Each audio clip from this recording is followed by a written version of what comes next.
Hello everybody and welcome back to my channel, and if you're new around here, hello, welcome, my name is Charlotte. Today we're going to be going over everything that I have read and watched in the month of March. In terms of reading, March was a really good month. It's probably one of my best months for so long, and I'm so happy with how much I read and the amount of books I read. It's not as good as some people, but for me, it is pretty good and I'm very, very proud of myself. I know that my reading is going to be going down soon because I'm going to be going back to work in the middle of April, but that's fine. So in the month of March, I read 6 books, and in total I read 2,087 pages, which meant that my daily average was 67 pages, which is really good for me. I'm really happy that it's over 60 because I try and do 60 every day or around that, and the fact that I probably had some days when I didn't meant that I had some days when I got quite high or read a lot more. I had 3 4-star books and 3 5-star books, so even quality, it was a great month. Honestly, one of my best months ever. I'm so happy. I read from 4 female authors and 2 male authors, and I read all of them physically. Now I'm looking at the stats that I have got from Storygraph because I love using Storygraph. I will link my Storygraph in the description below. I think it's in my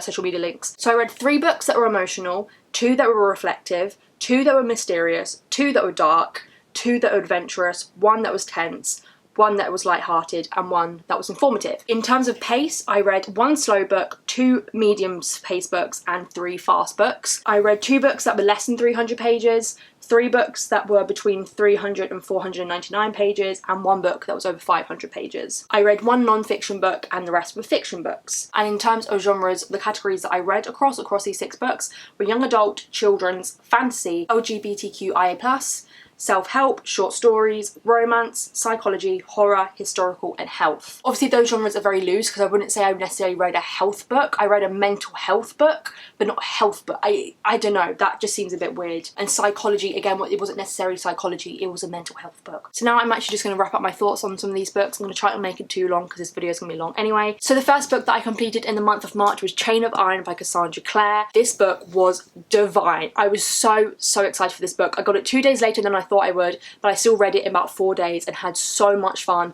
I gave this a 5 out of 5 stars. For somebody who wasn't completely in love with Chain of Gold and was a bit, not confused by Chain of Gold, but didn't love it as much as I did for the rest of the Shadowhunter books, I loved this. I think I was more in the headspace for this because, as I said previously, last year when I read Chain of Gold, anyone and everything was kicking off last year with the pandemic, with my birthday, with uni, everything was kicking off. So my headspace wasn't the best when I was reading Chain of Gold, and I read it over like 2-3 weeks, whereas this, I read it in 4 days and it was divine. So I'm not going to go into synopsis about this book because I'd have to spoil literally everything, but what I loved about this book was, even though we still got a plot and the plot was good, it didn't focus on the plot too much, which some people could see as a weakness, but for me, focusing on the characters and focusing on the characters' journeys and what they are up to and their development was just the best thing, and I loved it so much. I just loved seeing these characters develop, and definitely in this book they became their own separate entity, because within Chain of Gold I found it really hard to remember who was whose kid, but with this I was like, yeah, I pretty much know, and I know each one individually, know their characteristics. I have a reading vlog for this video, so if you want to see it, it'll be linked in the description below. It was just such a good ride, and the ending and just everything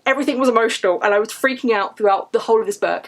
So I cannot wait for Chain of Thorns. It's going to be amazing. And look how much, I don't know if you can see, it's probably not going to focus, but look how much I tabbed this beauty. The next book that I read in the month of March was Notes on a Nervous Planet by Matt Haig. I've read Reasons to Stay Alive by Matt Haig, and it's one of my favourite books ever, and this is definitely one of my favourite books ever. Matt Haig just has a way with words for me.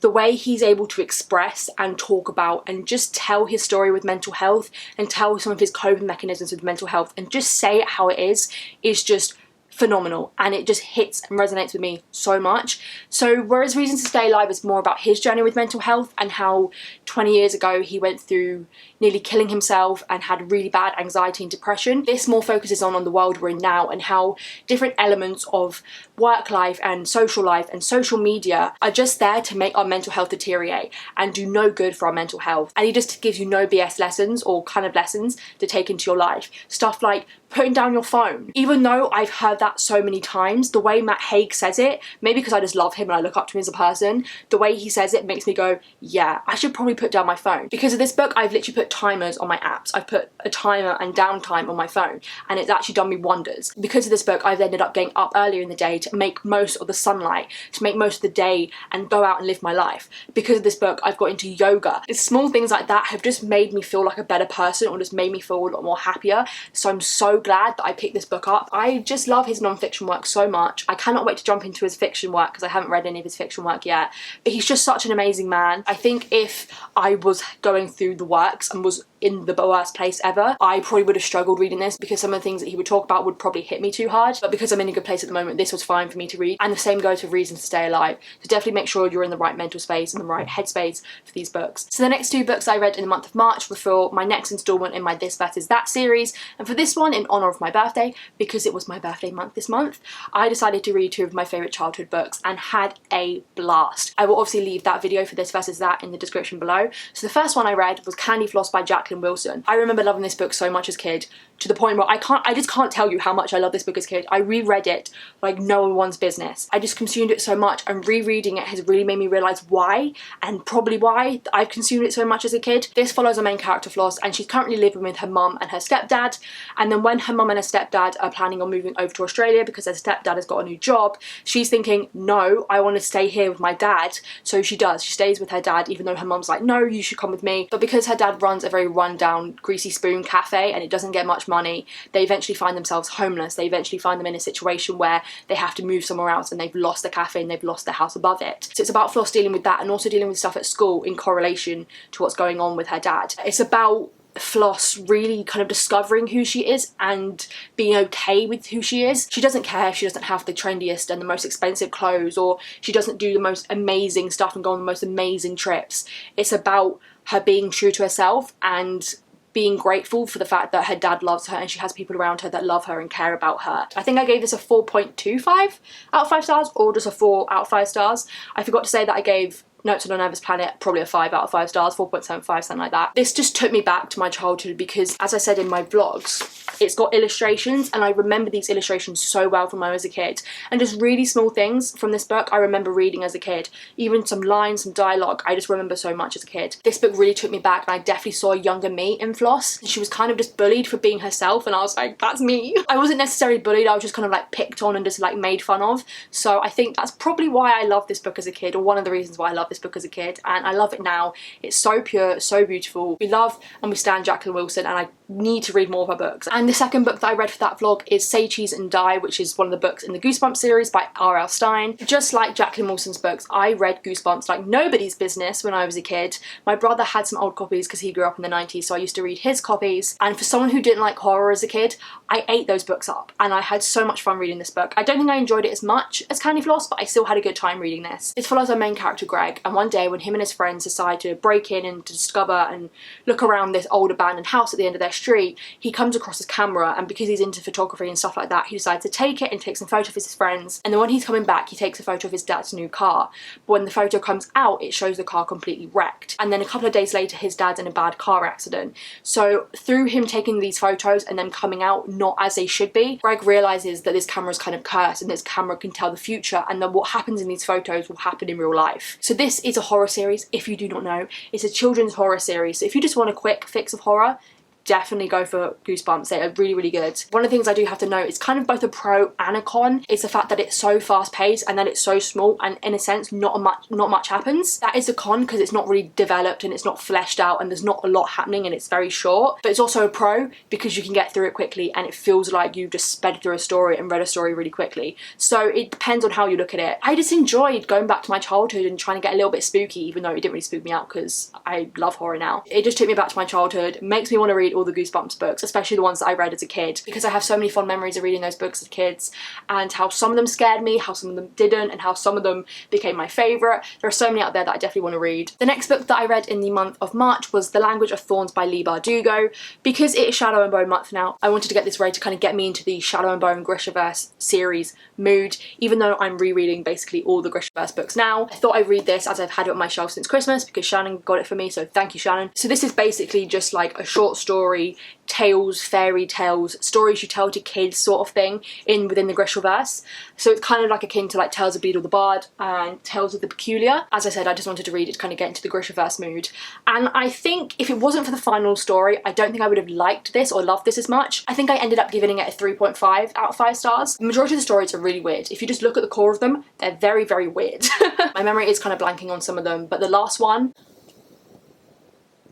I have heard a few people say that it's probably their least favourite because it's longer, but it's my favourite because first of all, the story and the message and the main character within that story, but then also somebody who pops up, and I don't want to spoil it. But when I read the description of that character, I honestly nearly threw this book across the room and screamed and was like, oh my god, I can't believe this is happening. I think the incorporation of that character within that story made it a lot more interesting, and also allows you to learn a little bit more about that character and more about their history. I think my favourite part about this book is the illustrations within. So you start with just like this little castle, but then as you flick, it grows, and as you keep flicking, it grows. Keep flicking, it grows, until you get to the last one where it's like that, and at the end of each story you have like a final art piece like that.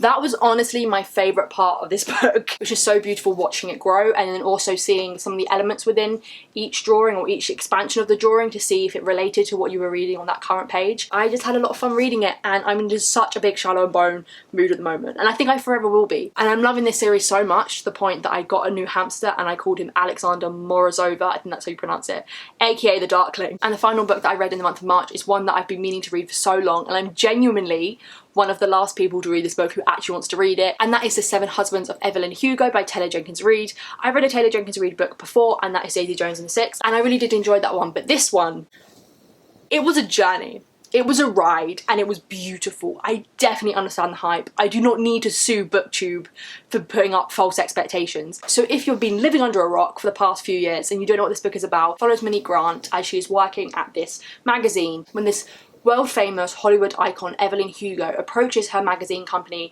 and says, I want Monique to interview me. And at first Monique and her boss are like, why Monique? She's like done nothing. But when Monique goes and meets Evelyn Hugo, Evelyn tells her that she wants Monique to write her life story. And so we sit down kind of as Monique, as Evelyn is telling us her life story. I think one of the things that I loved about this book was the juxtaposition between Monique and Evelyn. I saw myself in Monique, but then we were reading as Monique was trying to copy and trying to be more like Evelyn and trying to learn from Evelyn, and I was reading it being like, I want to be like Evelyn, because there was so much stuff that Evelyn did in her life that I was like, that is the woman I strive to be. She's the woman I want to be later in life. So I definitely think that not only was it interesting to read that juxtaposition on page, but it was also very personal to me. I also loved the story of sexuality and bisexuality within this book. It was one of the greatest depictions of bisexuality I have ever read. I don't think it should be a spoiler that Evelyn is bisexual. People always say that people's sexuality should not be a spoiler within these books, and how she's represented as a bisexual woman was just so amazing, and I loved it.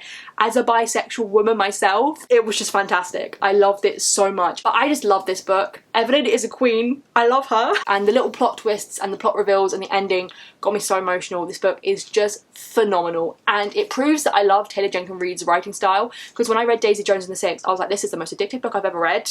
I want to keep reading. This is beautiful. And it was the same with Evelyn Hugo. I didn't want to put this book down. So those are all the books I've read in the month of March. We're now going to move on to the TV shows. I haven't got much TV show stuff to talk about because I haven't really watched like a full season or something. I think that's kind of like a running theme. I watch a lot of TV, but I'm not a binge watcher. I don't binge watch a whole show in like a week or something. I'm a very slow watcher in certain times of that, but I am watching a lot at the same time. So the first thing I want to talk about is, you could say it's a film, you could say it's a TV show, but it was aired on TV, and I feel like it is marketed as a TV show because there is going to be another part coming out later in the year.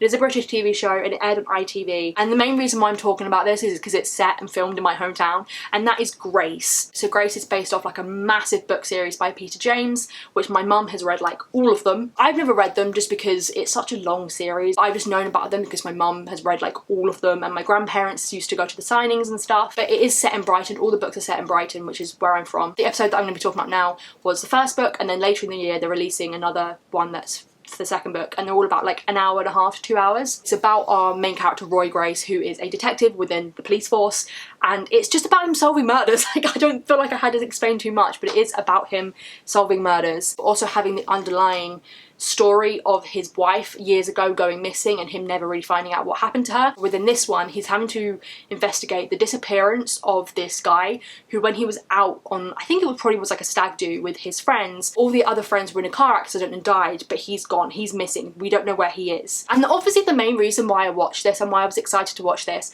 was because it's set in my hometown, and also because my mum's read the books. And in terms of the mystery and the crime, it was really good. If you're claustrophobic, Pre-warning, I'm not claustrophobic, but that freaked me out. But I think for me and for anybody who's from Brighton, who knows Brighton, it was just so fun being like, I've been there, oh, I know where that is. And the next show that I want to talk about is kind of a rewatch. I haven't rewatched all of it. I've rewatched about season, but I've just been addicted to rewatching this, and I hate that I have, because I don't like this show. It is a terrible show, and that is Pretty Little Liars. So I'd say about a year ago, when it was on Netflix in the UK, I was just randomly rewatching it when I was having some like bad days, because it's such a engaging and just like out of this world and very just takes you out of your own world sort of show. But then it got taken off of Netflix and I was like, god damn it, I was halfway through or about to start like season 2 or something like that, so I was really annoyed. So now I take it the BBC have rights to it, and it's now on BBC iPlayer at the beginning of this year, which is the biggest plot twist ever. So I've just been rewatching it, and it's been again like my comfort show and being the show that I watch when I just need to have some background noise. This show is terrible, very questionable. Everything that happens in this show is beyond questionable. I'm constantly watching this show being like, that is unrealistic, you would probably do that, I would do that if I was in this situation.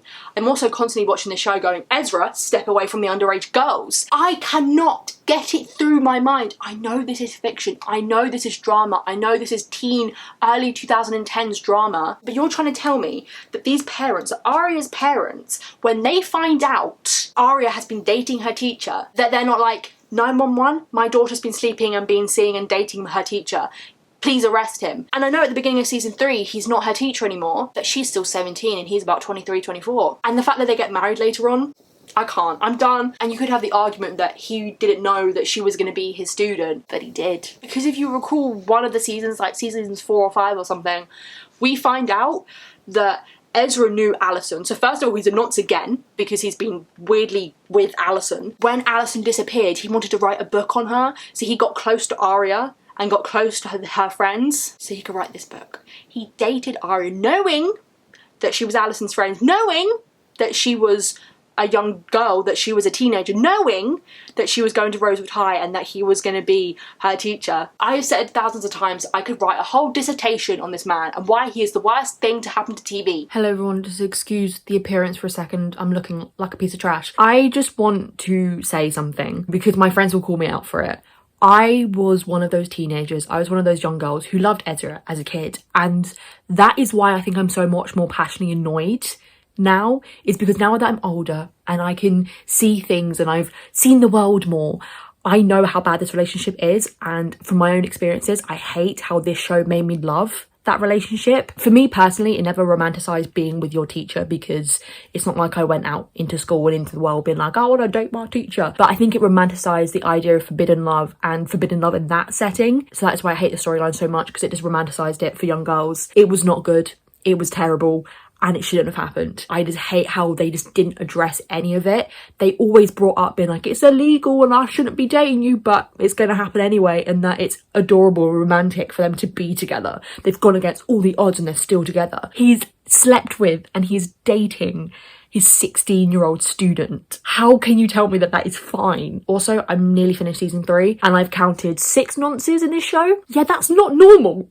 It's not normal. All you've got to know is, despite this show being trashy, being bad, being questionable as hell, it's an escape, it's a comfort, and I love it, and I'm addicted. Now moving on to the films that I've watched this month, I watched 4, which is pretty average for me. 4, 5 is kind of the amount I usually watch, it's about 1 a week. So the first one that I watched was a 2021 release, and that was Moxie. I think the majority of us all know Moxie now, even if we didn't know about it or read it before the film came out, but I did. It's one of my favourite books. I love that book a lot. So I was very excited for the film. I'm very excited to see what they were going to do with the film and if it was going to be as good as the book. And even though there are some criticisms about the film, I really did enjoy the film. It was really good. It was just so nice to see a bunch of women, a bunch of very inclusive women and girls just fighting back against sexism and rape culture and patriarchy. There were just so many times where they just spoke up and stood up, and in the most amazing way. I think the main reason why people have some criticisms about this film is that the main character is a white girl and that she's constantly playing into like white tears and being like, oh, life is woe being a white girl, despite there being other girls in this group who are risking their reputation, risking their like school career more, and they're women of colour, they're black women, they're Asian women,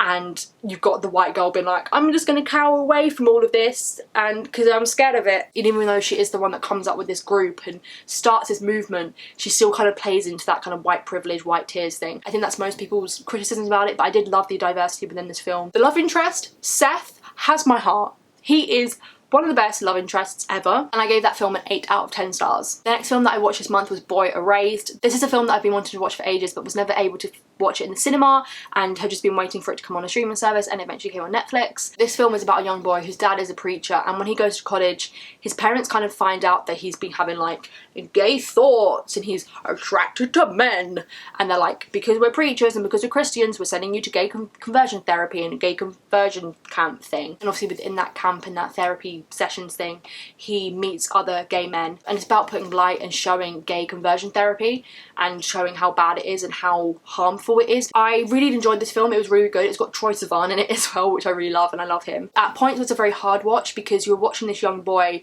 being told that him liking boys and him having feelings for boys is the worst thing that he could ever do, and that he has to get rid of that sin, and that God still loves him and he just has to purge the sin. There is a scene when he just loses it, where our main character just loses it, and he just storms out and he gets really emotional, and in this emotional outburst I was like, that is me. That is how I get emotional.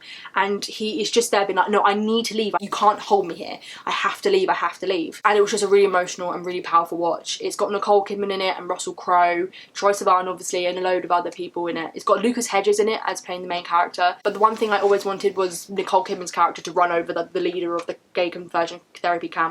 I just wanted her to run him over because there was a point where I thought she was going to, and I did wish she just followed through on that and actually ran him over, because it would have made the film just that little bit better. It was also nice as the film progressed to see his mother accept him and love him despite her pre-thoughts about him, you know, because her husband is a preacher and she is like a religious person. Having her thoughts before was like, my son is a devil, my son is like sin, but she came to love him and go like, I don't care that he's into guys, like he's my son. So I had to go away and charge a camera battery for a bit because all my camera batteries decided to die on me. So the next film that I watched this month was Good Time. This is once again a film that I've been meaning to watch for so long. This has got Robert Pattinson in it, and it's a film that a lot of people have said that if you don't think he's a good actor and if you don't think he's worthy enough to be Batman, you should watch this film. So this follows Robert Pattinson's character as he does a bank robbery with his brother, who has got mental problems, mental disabilities, and it results in his brother getting arrested and going to prison. And because he doesn't want his brother in prison, he takes a bit of a trip and a journey across New York City, I think it's New York City, to get his brother out of jail. It is the most terrifying and unnerving and very anxiety-inducing film ever, but I'm also obsessed with it. The acting and the writing and the music and the cinematography and the sound is so anxiety-inducing, but as I said, at the same time, I'm obsessed.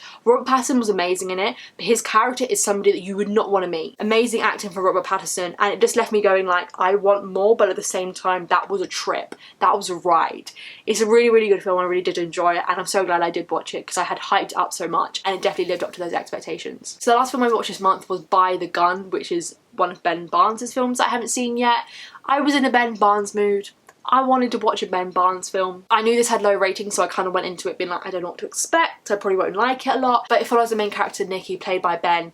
And he's, I think it's in Chicago, or is it Boston? A city in America. I can't remember. It might be Chicago. I think it might be Chicago. He's an Italian-American boy, and he's kind of within gangs and with kind of like a mafia-esque sort of Italian-American kind of Goodfellas sort of thing. You know what I'm talking about. And he kind of works for and does these tasks for this main top guy called Sal, and then he's initiated and brought into and welcomed within this group officially, but then he ends up falling in love with the daughter of one of the guys who's in the group, I think. But then when I wasn't really watching it like 100%, but when something goes wrong, he's kind of put in a situation where his friend wants to kill his girlfriend's or the girl he's in love with's dad, but he accidentally kills the dad. This is kind of near the end of the film, so this is kind of spoilers. Then it starts this thing of like, now he's wanted dead and the more death, and it wasn't the best. It was a bit messy, but it wasn't hard to watch. It was quite an easy film to watch. So I didn't love this film. I think I gave it like a 5 out of 10 stars, so it wasn't great. It was okay.